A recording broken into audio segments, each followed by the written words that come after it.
That's the point. Yeah, right. Yeah, no, I know. Yeah, it does. Electric time is actually a busy thing. So when you really need want to chairs? get Have away, some chairs? there's nothing to do with it. We don't mind. We had a little. Stretch a lot of things. Okay, so I want to welcome everybody here. My name is Audrey Anastasi. This is my husband Joseph over here. And these are the artists. I'm going to introduce them from the show Obsession. And I have to say, this has been such an exciting show for us. We really respect excellence. We really respect commitment in artwork, in the artists that we've shown here. That's kind of the thrill for us. We've met wonderful artists, exposed to wonderful new work. So sometimes it's like so much work and we wonder why the heck we're doing it, and then we have a show like this and it's all very clear to us. So I want to thank all of the new people for coming. I see a lot of faces that I'm not familiar with. I'm thrilled to welcome you here. You're welcome anytime, and I want to thank these wonderful artists. 4 of these artists are in the show, and then we are honored to have Dr. Eva Majevich, who is also an artist and a psychologist, and she will also be talking to us. What I'm going to do is I'm going to let you actually introduce yourselves and say like a brief nugget here and there that you feel the crowd might want to know about you. But it's Dr. Majevich. It's Pamela Allen. She will be leading the discussion. I will turn the group over to her. She has done the mandala pieces in the front with the sand.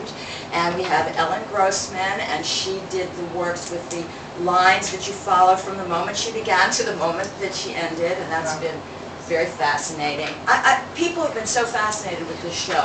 Everybody here. It's just been so gratifying. This is Jenna Lash. She did the dotted paintings of the money, very fascinating. And this is Beatrice Carone, who is a cut paper artist, and she loves telling stories, and she'll tell you a little bit about what she does. And so give a very brief introduction of yourselves, and then I'm going to turn it over to Pamela. And again, thank you all for coming. I'm looking forward to this.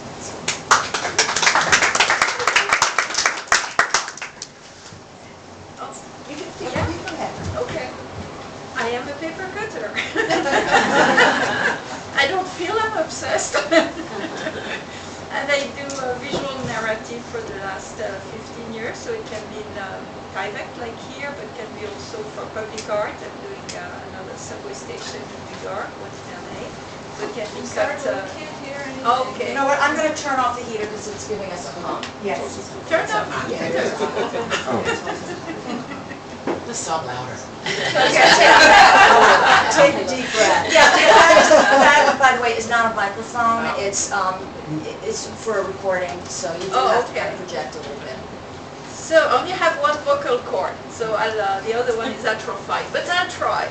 I'm doing visual narrative for the last 15 years, and it's either in paper cutting, it's cut design, or in cut metal or glass for a subway station I'm doing right now. And yeah, that's about it. And sometimes it go in, I did a 3D movie and an app, so I do collaboration with other people in different formats, but it's always tell a story. First of all, thanks Audrey for putting together this terrific show and including me in it, appreciate it, and Pamela for initiating this very interesting discussion today. My work is really, the theme is currency, if you want to be blunt, money, and I do it with dots where I just do dot by dot by dot. And the work just kind of builds and builds and builds. I've been in a number of shows around the city and in the metropolitan area. I have another one coming up right after this. And I'm just, always very excited to get up and do my work every day. And I guess that we'll discuss more about the obsessiveness of that as we go along. Hi, I'm Ellen Grossman, and I do consider my work obsessive. And I initially considered myself a sculptor, and the drawings came from a very private practice. Not to say it was secret, but it was private. I didn't think anyone else would be interested. And it informed the sculpture, and it formed a dialogue with the sculpture that I do. It is not pictures of the sculpture or plans for them, but that's where it comes from. And I'll say more about that later. Ooh, nice music. Yeah. Hi, I'm Pamela Allen. I am a visual artist and teaching artist over the past 10 years, working in underserved communities mainly. But I am very honored to be included in this group of amazing artists and thinkers as well, because I think there's a certain level of intellectual fire that has to burn in order for you to sort of dig so deep in. And I want to thank Joseph and Audrey for yanking me out of my studio and including me in this show. And I guess that's all I'll say in the interest of saving time. Okay. My name's Eva Mihovich. I'm a practicing clinical health psychologist and an artist, not as working as I would like to be currently, but my work has, in both fields actually, has been very much influenced by meditation, particularly Buddhist meditation, which is kind of the antithesis of obsession. In my work, it's a process of letting go, but I think where the tie-in is that people who are very much obsessed or very much into their work are experiencing what's known as a flow experience, which in many ways is a form of meditation. And we'll probably talk a little bit about that later on. Flow. Flow. Okay, so just a little bit of context. Once I saw the show, the amazing work that Audrey and Joseph did in pulling the show together, I just wanted to hear from all of the artists. I just wanted to hear what was said. Why? What happened? What did I say to you? Why do you have to do this? I think that's Why not? Exactly. And I just thought it would make for a really interesting conversation. I mean, the work is so beautiful, and yet the subject matter, obsession, what does obsession mean? What is the definition of obsession? Anybody know? Anybody? You want to chirp in? You have to do it. Exactly. It's like it's a concentration on one thing, a continual concentration on one thing. You absolutely have to do it. So I just thought, it was just a moment that I wanted to sort of try to capture in a bottle, because things are so fleeting in life, right? So, I wanted to have a conversation with these amazing artists, and that would kind of open up a window to the creative process, to the whys, the wherefores, and also to sort of create a connection with the viewer, because there's something somewhat subjective about it, and then something somewhat objective about it, right? So we're gonna basically, let the artists talk a little bit about their process, and then we want to take some questions from you, and then we want to hear from you about your experiences, like, some areas in your life that you might be obsessed about, where you find flow, which is going to be my new phrase now. So I'm just going to start, it's my new thing, I'm going to start just by asking the artists, starting with Beatrice. Yeah. I guess we'll start there, to talk a little bit about the evolution of your process, how you found it, or how it found you. Paper cutting. I started very late. I was nearly 40 when I started with paper cutting, and I use paper cutting because the material is cheap, it's easy, available, and I didn't want anything in front of creativity, so I didn't want an expensive material, I didn't want something that was taking too much time, I mean, even the process can be a lot into the concept, but when you cut, I mean, it's cut or it's not. You know, it's like it goes pretty fast. I mean, you cut things every day. You rip envelopes, you cut steak, you cut potato. You cut, it's cut. There is no mystery. So, in fact, it's kind of like drawing with the mind of a sculptor. I started with my full piece and I just removed the part where people cannot see what I have in my head. You know, so I retrieve some little holes here and there, and then here it is. Everybody can see it. So the process is very straightforward. And that's what I wanted, because I wanted just to create the stories and make kind of a visual writing. So I didn't want anything go in between. And then after the paper is flat and dimensional at the same way. And it can be rolled, so it's really important in New York, because it's light. You can be in shows where you just send it in a little tube, and you can travel with it. So it's the practicality of it was my first take on paper cutting. Practicality. Yeah, because I didn't want anything to be in between me and my ideas. So it's just, and whether I cut or if I have to do illustrations, I will do it with Illustrator. I mean, it's just stuff. You know, it's like, I always say when I do workshop and paper cutting, it's like, I mean, cutting for design, it's like you have stuff, like material. So it can be stone, wood, stainless steel, glass, tie bag, paper. You have a tool, so it can be a hand torch, it can be a hammer, it can be a laser cut, computer mouse, anything. It's another stuff. And then for the two to get together, you need an action. So you can need to rip, to act, to push, to pull, and any different action with the same material will do something different.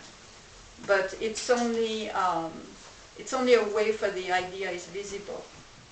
I'm not really that attached, even if after getting into the cutting, you get into that flow where you like to carve paper, or you like to get a Bezier curves on Illustrator, or any tool you're using. But for me, the tool, it's a tool.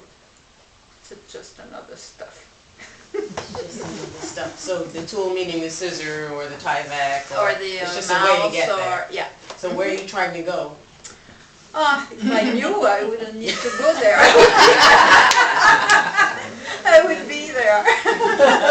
Also, it's the journey you're after. Yeah, that's where I am.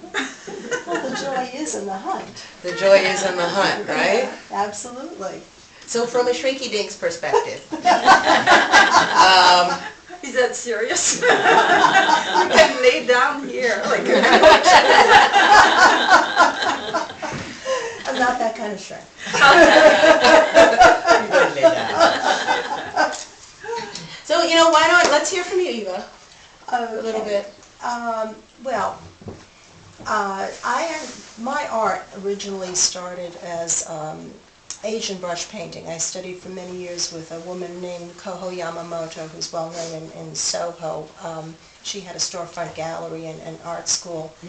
And Japanese brush painting in particular is very much informed by Zen meditation. And Koho would instruct us to empty our minds before we painted. And to literally, the brush would be a part of our arm, and we would paint bamboo for, ad nauseum, until you really just lost yourself. And that is part of the flow experience. And the flow experience was a concept that was introduced in, I guess, the late 1970s by a psychologist, and forgive me because his name is ridiculously difficult, Mihaly Csikszentmihalyi. Wow. Yeah, it's an incredibly difficult name to pronounce and to spell. I can't believe you remember that. I had to say that to myself about 20 times today to make sure I didn't totally blow it. But he studied peak performances in artists and athletes. And in a peak performance or flow experience, The person is engaged in the activity, and typically the activity is fairly structured, such as doing a painting, for example. The person is fully present in the moment, and as such is open to feedback from the process itself. Again, making adjustments, the paper talks to you and so forth. And at that point also too, there's a really good balance between your skill level and the task that you're doing, the challenge of the task, and that has to be kind of pretty well matched in order to experience flow. And then when you're in the flow experience, it's really very joyful. You lose yourself, you lose your ego, which is a truly wonderful feeling. And you lose track of time, which is where I think the obsessional part comes in. And because it is so pleasurable, it becomes very reinforcing. So for those of us who draw, paint, throw basketballs, whatever our joy is, we seek that flow experience because it is so reinforcing. It's all about the flow, Jenna. So, again, we're gonna keep it simple. We're gonna keep it the same question again for you. Okay. How'd you find? Let's talk about the evolution of your process. How you found your flow. Yeah. Well, I think the dots just were a natural evolution for me. When I finally graduated college and I started painting on my own, I wasn't just doing assignments that were given to me. That's what started coming out. And I realized that I liked that, and there was something about it that I wanted to just continue with and explore. And I've gone in various ways of trying different things and having different series that I've done with different styles, but I always come back to this, I guess, spiraling back at a different level. And I was thinking about this idea of obsession, and I realized that I really hadn't thought of myself as obsessive before this, but then I started reflecting about the theme of this show and the talk that we were going to have, and I said, well, I guess anybody who locks themselves away for years at a time, putting tiny little dots of colored paint on great big huge blank canvases to create make-believe money, if that's not obsessive, I don't know what is. And I guess I didn't, so until now. So I realized that I like that, and I, again, thinking about it, trying to go a little deeper, I realized that maybe the idea of the dots for me that make me comfortable, more comfortable than putting a great big huge swath of paint on a canvas, is that I feel more in control. Maybe it's a control issue where each dot is its own little perfect moment, and those dots then build upon each other and create shape and form and design and image. And I guess maybe I feel I can't make, because I'm doing little dots, I can't make a big mistake. I can only make a little mistake. And so I try to, which I hope that I've learned how to incorporate over the years when I do my work. And I do, thinking about, I had thought about what you had said, Eva, as well, that I like the idea of building slowly. I like working slow. It's as impractical as maybe the opposite of what you're doing. I like working big, which makes it totally ridiculous to pack up paintings, carry them around, get them to shows. But I think part of the process for me does become a meditation. And every day when I get up each morning and I say, how can I paint better? How can I do a better job with this? How can I learn more? How can I explore more? Each day I want to try to do that with, dot by dot. One dot at a time. One dot at a time. So, I think also to be obsessive, one must be somewhat patient, no? Yes. So, Very patient in that way. in that regard, there's a certain level of patience that, that's needed. So Ellen, let's share with us a little bit about your work and how you got there. You were telling me a little bit earlier. I would love for the rest of our... Okay. Okay. When I graduated from Cooper Union, I took a civil service job. I have 2 kids, and it was necessary to really dig in and support family. And it was a fairly grim civil service job, a lot of time spent on the phone. And I would do little teeny doodles while on the phone, and I had a date stamp. I was a bureaucrat, and I would stamp the date on them. And the doodles were an extension of obsessions that I had as an artist, and I took them very seriously, and they really were an exploration of how objects, because I considered myself a sculptor, were embedded in the bigger context, and the bigger context was embedded in the yet bigger context. And that came through in the drawings that I'm now doing, because the drawings are embedded in the time that I'm doing them. And I'm making a connection between the action in my hand and the movement of my hand. And also, I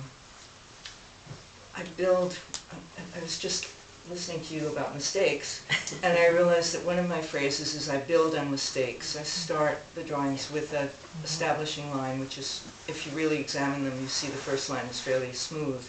And then as I'm following the line, because it's slowed down, very small vibrations, if my hand jiggles a little bit and doesn't quite follow, creates something more of a contour. And as I keep copying the contour, it begins to exaggerate itself and makes a ripple, which sometimes I choose to exaggerate. But even if I didn't, there'd be all this rippling happening. And this was happening in the little teeny drawings that I was doing at that job. Eventually I escaped from the bureaucracy. We can't in America escape from bureaucracy totally, but I got out of that job. But I was there for 4 years. It was a substantial length of time. And the drawings really developed, and they fed the sculpture that I was doing, and still do. Wonderful. Yeah. So me, the mandalas that I'm showing are the result of a lot of travel, a lot of trauma, the need for actualization. What's a good word for a normal word for actualization? Like coming into yourself, healing. Yeah. Right, a need to heal. A need for meditation. Eva asked me if I meditated, and my brother's there. He can tell you I could never sit still. I could never even walk a straight line. I'd have to dance the line or jiggle the line. So for me, that process, the process of making, taking works that I've already created and putting them into this structured world, came to me through trauma, basically. But my arts process, I don't actually remember a time when I wasn't an artist. I never knew myself to be anything else. So the person who wants to sculpt and draw and make prints and travel around and travel the world and absorb culture, all that person came fully formed. But the mandalas, they were a direct result of a need to transform myself out of I had to take my second beloved mother off of life support, and that just cracked me down the middle. I didn't know what to do with it. Like, I really didn't know how to process it, and I'm sure all of you had instances where you just were hit with something and you're like, okay, how do I process this? What do I do with this thing? How do I put myself back together and make myself whole? So that's where the mandalas played a role in my life. And funnily enough, I tease Eva about the shrinky-dink thing, but I love shrinky-dinks. I think they're the coolest people in the world. And like a shrinky-dink who's an artist is like, Audrey, you blew my mind. So, Jungian psychology is something that always intrigued me. I think I got that from my dad. He was always like, read something, read. And when they finally came out with the big, heavy red book, does everybody know what the red book is? Carl Jung's red book?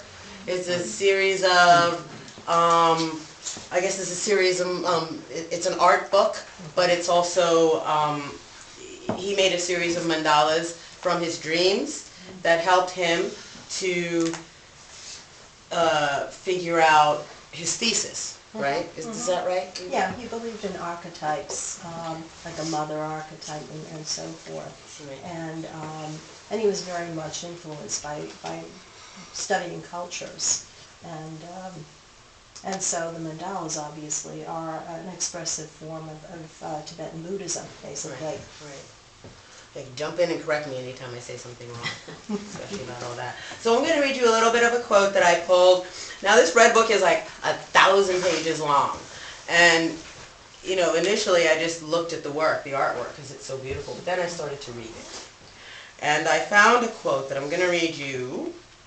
It's not very long, it's quite short. Okay, what do I have? A quote from Carl Jung's red book. And it starts, he says, "Only now did I gradually come to what the mandala really is. Formation, transformation, the eternal mind's eternal recreation. And that is the self, the wholeness of the personality, which when everything is well is harmonious, but which can bear no self-deception. My mandalas are cryptograms on the state of myself, which are delivered to me each day," end quote. So having said that, I've thrown my information in there for you. I'm really interested in what these guys want to have to say. The next question that we can discuss, and then we'll go into a Q&A, I think. Right, Audrey, are we okay on time? I think we're good. Okay. For all of you, what is obsessive about your process? And how does it form? How does that obsessivity... Obsessiveness, thank you. And how does that obsessiveness inform your work, these works that you're showing, or your life? I mean, if you feel like, jump over anything that feels redundant and just give us other information. Beatrice, you want to start? Sure. I mean, I really don't feel I'm obsessive. So I'm probably the sickest. That's intriguing. Because I'm not obsessive. I mean, it's just that I have to do it, but it's not obsession. It's a perfect hideout. It's like digging by inside. It's like looking for, I love philosophy, I love playing with ideas, and I love dreams in fact also. A lot of my things arrive, the concept, I get the clue during my dreams, and sometimes it's through words and through puns. So I'm really into the Freud, the puns and the relation to the unconscious. And I really like to stay in that and find the concept idea, but it's not obsessive. Why are you so mad at that word? I don't know, because I don't feel related to obsession. Do you think obsession has a negative connotation to it? I feel sometimes I can be stubborn, and I don't know where is the relation of obsession with stubbornness. Single-mindedness. Yeah, it's just to completely be focused on something, but I don't know why I don't like obsession so much. I didn't at first either, though. Yeah. Yeah, until I really, But I don't feel I'm obsessed. I just do it. And I don't feel impatient either. I'm very impatient. You're very impatient? Yes. That's why I want to find out the stories, and that's why I make one window after another, because the story keep on, and I spend the time, and sometimes I look more at the negative place, and even in my thought, I mean, I'm fueling on my negative thoughts, and I'm very negative, and I kind of enjoy that to transform it and go from negative to positive to negative, and it's funny because it's my method of doing shapes. and the shapes is in or out, but it's like a yin-yang, like, you know, of transformation, where it's not an opposition, but dark go to light, go to dark, go to light, and it's the wheel of time moving. So I get into those motions, but it's more a dynamic. Obsessive, I think it's kind of really aesthetic feeling of being, and I feel emotion, so I don't know. What do you think? Well, I have to think about the term also, you know, when I was, because in the rest of my life I don't feel obsessive, although maybe if you ask my family they might disagree. But I think maybe all artists are obsessive in a way, because we have to be alone, which most people don't really like beyond a certain amount of time. But we choose to do that because are so passionate and so focused on producing something in aesthetic form. Why money? Okay, I'm glad you asked me that, Pamela. And one of the things that seems to connect with the theme of money through my dots is probably because of the man that I married, who ended up in the financial world, and a number of my friends through him and on our own. But so, and also 2 children to support, and the whole bit too that went along with all this. So getting through the day with your children and working half the night. But I found that I was fascinated with this whole engine that rules the world, whether we like it or not. This idea of stocks and commodities and produce and all the things that are what are used to be bartered and traded, and this is the modern form of it. So being an artist and not having any conception of what this all meant, the only way I felt I could explore it was in aesthetic form. So I took what I heard about all these things and I processed it in my way, which was to ask myself, well, this abstract concept of money, where does that come from? What does that mean? What gives money its value? Why does one country's money, why is it worth more than another's? What is it based on besides faith and belief in certain things? And what makes that, there's so many levels of that to me, the physicality of money. We use it every day, and yet we don't know what's on it, we're not aware of it. The sense of identity that we get from money, why is that important to us? Certainly as an artist, never feeling like you have enough, as many people don't. And if we do have money, what do we choose to do with it? How do we give that money value? And then on another larger sense, what gives countries money, and what gives them their identity? Some countries choose to put artists, architects, philosophers, presidents, like in our country, generals. Why do they choose that as their identity, and what does that mean to them, and is it representative of the whole country or a certain aspect of that country? How does that change? For instance, the European Union now has unified a number of countries, and what is gained and what is lost by that? They've done it to make the ease of transaction and finance better and more smooth, and the weaker countries can be supported by the stronger countries most of the time, and that's been a help. But at the same time, what's lost by that? Those are the things I think about.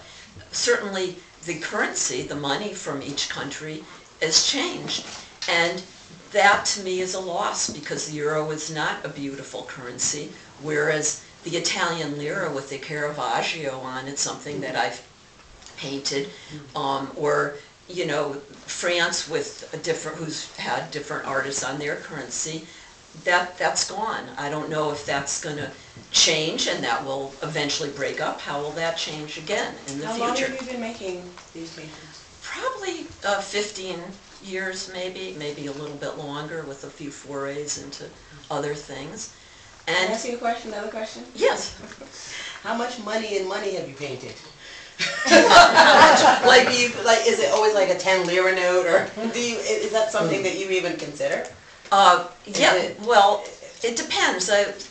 Depending, sometimes it's as a result of our travels, we go someplace, and so I get fascinated from the money of So you that get the country. money and then you're like, oh, I love this. Does it connect to an experience that you had on the road? And It then often you're does. taking it back to your studio. Yeah. And the colors that you choose, are they the colors coming from the currency itself, or is this stained by your experiences as well? The colors are intuitive. I get a certain, I don't know, energy from the money or feel from it and how the experiences. And one of the things I like to say is my friends come back from their travels and they all say, Jenna, look, I have money for you. So I'm always getting money in one way or another from my friends and other travelers. You know, you put a new twist and a new focus on the term making money. Right. Yes, well, one of my series I call my Get Rich Quick series. I'm always ever hopeful, you know. So these are the the kind of questions that I'm always fascinated by. And even how is money changing? What does that say about society? To me, it's all reflection of culture, our global culture, and what's happening with that. Even the things, the future of money, how is that, what's going to be happening? Is that the Bitcoin, which everybody's talking about now, and various permutations of that? What does that say about our future? Here's a virtual money that's not based on any one country.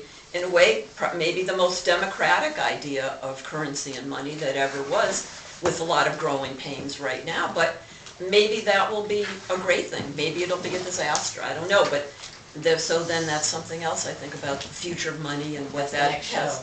That's the Yeah. next body of work. What the Right. heck does a Bitcoin look like? That's right. Well, it may be one of my next body of work. So it's something, again, I'll explore dot by dot probably in my obsessional way. I love that. You'll explore dot by dot, beautiful. And line by line. Yes? My turn? Okay. Stand, line, stand, line, stand. When people look at my work for a long time now, they don't just say obsessive, they say OCD, obsessive compulsive. Yeah, there are some aspects of my personality that fit. But the fascination for me is working slow, and what bubbles up out of that process is I think I'm doing something like, what'll happen if I make this line do this, such and such, or overlap, or try and form a three-dimensional illusion. And then when I finish the drawing, what's happened is a book I've read, or an experience I've had, or, oh my God, it's in the drawing. And where did that come from? I didn't intend it. It's not a polemic that I'm, making an effort to make this statement, but there it is. It just emerges out of this really slow process and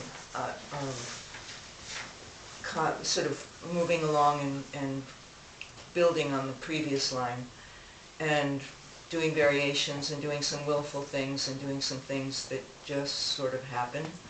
And I've translated or somehow tapped into something that was there without intending it, so that the obsession, or I don't know how that fits, except that wanting to do that obviously has meaning to the outside world.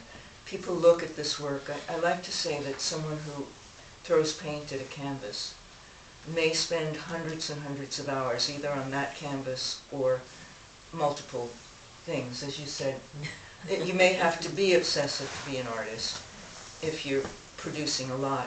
And pretty much nobody says, how long did that take you to make? But before I had the time notations, when I just had, at first I would just honor the process, because it was about process for me. It was about the state I was going into, by putting the particular dates at the bottom of the drawing. So there'd be a string of maybe 30 dates along the bottom edge, and people would laugh and say, well, when I explained that, why do you have all those dates? And I said, it's not about the finished product so much as about getting there, the process. And they'd laugh and say, well, we don't know which line was done which day. So I took up the challenge and grabbed the absurdity of that. And you can tell which line and which minute, you know, which segment of time, clock time, of that day I was using to make that line, and how long it took to make, and how, the other question was, how long did that take you to make? So there are running totals on the later drawings. And I guess that's a combination of the feedback I was getting from what I was doing, and my own interest in going with it. I think I've said enough, I'm not sure. You know, I have a question. It's okay. please. You mentioned that you were a sculptor Yes, and that you still make sculptures. yes. Can you tell us what kind of sculptures you do and how those sculptures inform the line drawings? Or how the line drawings, they Or- feed back and okay. forth. Okay, the sculptures I made are generally made out of aluminum screening, like what's in your window, and I buy it on big rolls, and more lately I've been spraying it with color, which is just wonderful, just opens up the whole world. And I wear big leather gloves. I didn't at first, and I sew it with number 28 wire. You can buy it at the hardware store. It's almost thread-like, and I use an upholstery needle that's curved. And I form undulations, and then build an object by sewing. Gotta show pictures. Nobody gets it until I say, oh, I kind of get it. and they imagine something a little different. But I build along an undulation which establishes form, and they become rounded forms. Contrary to the metalness of the material, they become quite sensual. And then, because of my interest in context, I embed them in yet more undulating forms, so that it becomes obvious that they have a relationship to their, we used to call it in art school the negative space, but it's not negative space, it's also a power. And the drawings were about the build-up. The original drawings were actually, they had, well, these drawings, they're embedded objects in them that are formed by actually continuing the field and then making it bulge or making it ripple or something like that, so that the content, if you will, is integral. It's integrated into how I'm doing it. And the other thing that's in common is sewing these, and they're pretty large, these things, was a very patient, focused, meditative process, very quiet, and had to keep other thoughts out of your mind to make this happen, so that the edges, I figured out on one piece I sewed a football field. Wow. You know, because I knew that I had 17-foot pieces of stuff that undulated and undulated and undulated and became, you know, more packed. But I did it around all four sides, and then around all four sides at the bottom, and then around the corners, and then I did a second piece that was 13 foot. I like prime numbers. And I calculated how many, you know, feet I sewed, and it was kind of a football field. It took a while. Wow, wow.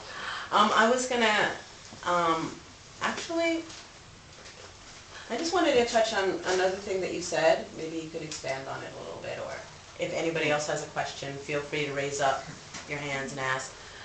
But you mentioned again that a lot of what happens in your process is what happens when you have no ego and you let things flow, right? Mm-hmm.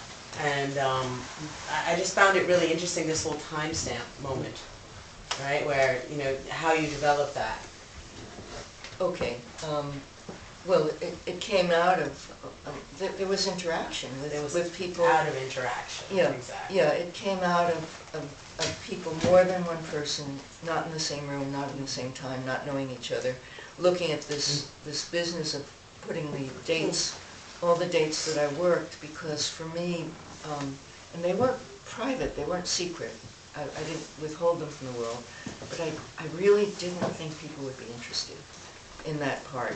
I was self-identified as a sculptor, and they were informing the sculpture in my relation to objects and context. And the context I was doing them in was it took 17 days to do this piece, so there were 17 dates along the bottom. And then the joke was, and it was more than one person who laughed and said it, yeah, but we don't know which line you did, which part you did, which day. So, man, I went with that. You know, it was, sure, I can do that. I have a digital clock. It's intriguing because it's an integral part. I mean, for me, and you know, I brought some kids, some of my special ed, ED, high school kids to see this show, and they were amazed by the timestamp and by the fact that they could follow this line. And you know, it had a beginning, it had a journey in the middle, a journey, and then it had an end. Yeah, it's interesting to hear that story. I have one more thing to say about it. I'll try and be quick, because when people look at the drawings, from a distance, I think the time, the numbers register as texture. And then when they get closer, the numbers register as numbers, and they have to switch from a kind of sensual, taking in the drawing on that level, to an intellectual exercise. And then hopefully, that's a real mind switch. And then hopefully, when they see it's about time, they switch back and integrate it into, oh, it's about the flow of time. And drawings are about the flow. And then it's sort of one thing, another thing, and it confounds, and then it brings it back to the connection. Wonderful. Eva, you had something you wanted to share with us about art as meditation? Well, not necessarily art as meditation, because this is a whole presentation I once did, but I think for those of us who are visual people, and that harkens back to what you were saying, I was struck by the line is a visual process, and the number is more of a kind of like a verbal, intellectual kind of thing, and our brains kind of like are these incredibly integrated, complex entities that are who we are. And I think that for visual artists, producing a sculpture, a painting, a cutout montage is an expression of our souls. And I do talk therapy, but part of the reason why I have gone into meditation and coming into it also as having always had a lifelong interest in drawing and painting, that for some people, words are not enough. And one of the things about the meditative aspects of either formal meditation or doing a walking meditation or a sewing meditation or a painting meditation is that you do that integrative thing with emotions and your intellect. And you really kind of become one. And again, that is that, and it's not just one with yourself, but it's one with the universe, one with the paper, one with the material, and so forth. And it's an incredible experience. And it is transforming, and it does change your brain.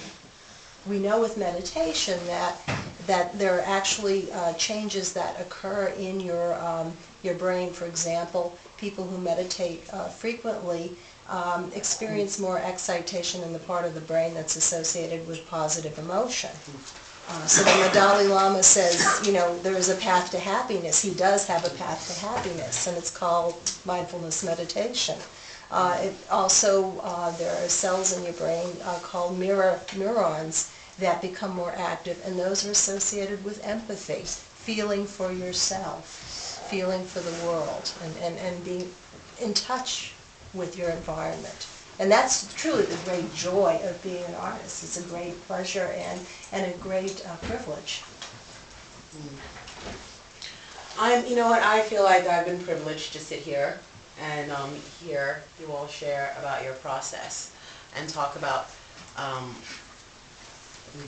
talk about obsession, and you know, it's really funny because she's smiling at me. She's like, that word again. Two unobsessive bookends here, you Yeah. realize that. I know. No, but it's really funny because when you say meditation, one part, I mean, I spend 13 to 14 hours a day in my studio.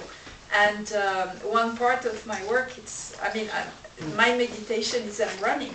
But I'm running ultra marathon. So I run 50 miles, I run 60K, and I run 10, 20 miles a day. What? And it's just part of thinking.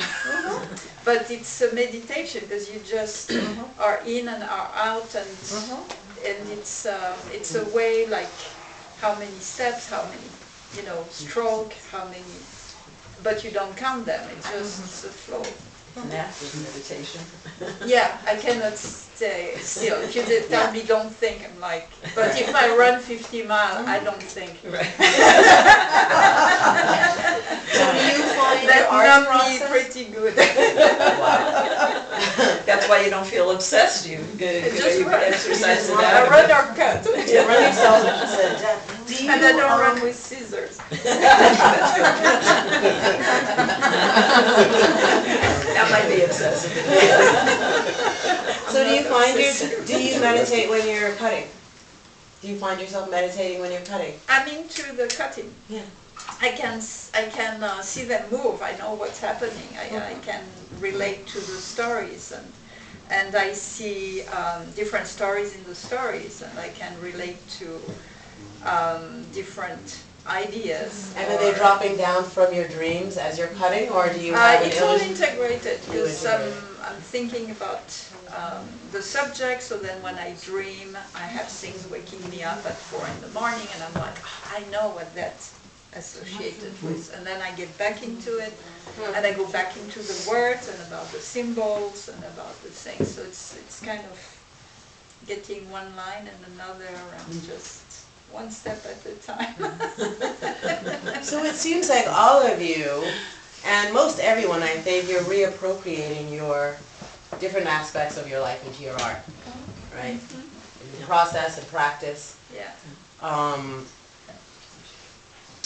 Any questions? I do. Oh, you have a question? I wanted to know how you relate to the second question. Yeah, that's right. She tried to slip by. I did it real smooth, right? I saw a hand back there, and I will definitely, once they called me out. What is obsessive about my process and how does it inform my works in my life? Well, my whole life is one big studio. That's how. Always it has been. I take everything. I absorb everything. I'm not always aware of how I'm appropriating it, but I'm always drawing, I'm always painting, I'm always printmaking, I'm always sculpting, and they're mountains. Audrey's, actually I cleaned up for you and Joseph, but they're everywhere, and the mandalas were another way, for me to collage the different artifacts from my life, whether it's sand or soil or, this piece, I'll wear this to death, and then it'll end up in a painting. A few of my pieces have, actually the mandala with me reaching up, the self-portrait, that has an old tattered shirt in there layered in from one of my travels. I like to let go of things, but again, it's like that paradox, right? It's like you think that, okay, I'm not obsessive, or I can't meditate, but I meditate all the time. Or I'm not obsessive, but I'm constantly doing one thing. Or I don't hold on to things, I let go of things, but I'm layering all of my stuff into my paintings. So it's that that constant sort of back and forth, that constant sort of pushing against myself, which isn't necessarily a bad thing, I don't think. It's dynamic. It's dynamic. Yeah. Right, exactly. So yeah, I think that I am obsessive. I'm happy to admit that, but I don't think it has a negative connotation. I don't think you can be prolific without being obsessive. I don't think Einstein would have gotten anywhere if he'd stopped. Like if that wasn't the only thing that was on his mind. Like I just saw a documentary the other day where, Da Vinci, left his painting studio or had an area in his painting studio where he had cadavers come in so he can sort of dig people up and figure out how we were made on the inside and draw it. Like it's almost like you don't get there without being obsessive about a thing. And I think everyone has something they're obsessive about, right? So I would like to take a little poll from the audience. Feel free to raise up your hands and talk about something that... I'm going to make a comment while people are thinking about what they're obsessed about. And what I'd like to say is that all the shows that we do here, when we're looking at work, it's like, what's the qualitative thing? Because we've shown so many different kinds of work. What is it about art that makes us decide, yes, we believe in it, we want to show it, we want to... And basically it's a sense of commitment. So it's not something you can put your finger on, you can't quantify it. And I think that might be a good substitute word to use. In this particular show, that reached everyone, the commitment to the process. And when I would talk about, this is a show about obsession, one of the things I said over and over again, well, this isn't obsession like stalking. This is obsession like repetitive movements or competitive process. It's not fatal attraction. But, and I mean, there are connections, that single-mindedness, but honestly, I think the reason that everybody responded so strongly to this show is that the sense of commitment, of the artistic commitment, was palpable. It was undeniable. And it was fascinating. It was really, really magical.